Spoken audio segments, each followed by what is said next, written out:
एखाद्याच्या आयुष्यातून तरुण मुलगा निघून जाणे ही कोणत्याही बापासाठी जगातील सर्वात मोठी वेदना असते। ही वेदना अनेकदा माणसाला अंतःकरणातून पोखरून टाकते। पण याच दुःखाच्या डोंगरातून धैर्याने उभे राहून समाजाच्या कल्याणासाठी स्वतःला झोकून देणारे एक व्यक्तिमत्व म्हणजे अजय घुले।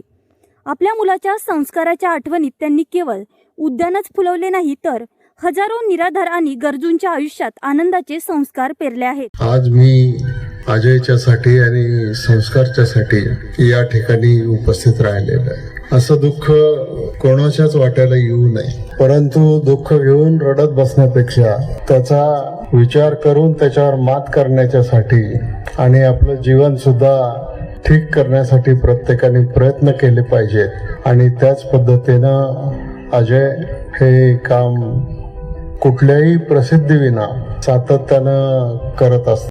मुलाच्या जाण्याने खचून न जाता आपला मुलगा समाजाच्या सेवेतून जिवंत राहावा या उदात्त हेतूने अजय घुले यांनी संस्कार गार्डनची स्थापना केली। आज या गार्डनमध्ये हजारो मुले खेळायला येतात। ज्येष्ठ नागरिक विरंगुळा शोधतात। प्रत्येक मुलाच्या हास्यात अजय घुले यांना आपला संस्कार भेटतो।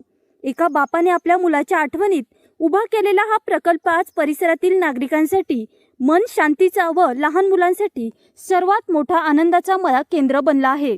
संस्कार गार्डनचा लोकार्पण सोहळा हा माझ्या मते एक हृदय आयुष्याचा नेमका अर्थ उलगडून दाखवणारा सोहळा आहे। पण या कार्यक्रमाला येणं मला वाटतं लोकप्रतिनिधी म्हणून नाही, माणूस म्हणून हे सगळ्यात महत्वाचं कर्तव्य होतं। आणि माझ्या मते संस्कार गार्डन हे लढा देण्याचं प्रतीक आहे। नियतीनं जे काही आपल्या भाळी लिहिलं ते स्वीकारून पुन्हा देण्याची जी भूमिका आहे ही समाजाला देण्याची भूमिका आहे। आणि म्हणून मला वाटतं की हा सोहळा हृदय सोहळा आहे, हा आयुष्याचा अर्थ उलगडून दाखवणारा सोहळा आहे। आणि त्यासाठी अजय सेठ मी मनापासून माणूस म्हणून एका बापाचं काळीज समजू शकतो। लहानपणापासून अजय शेठ ऐकलं होतं काळीज ते आईचं असतं।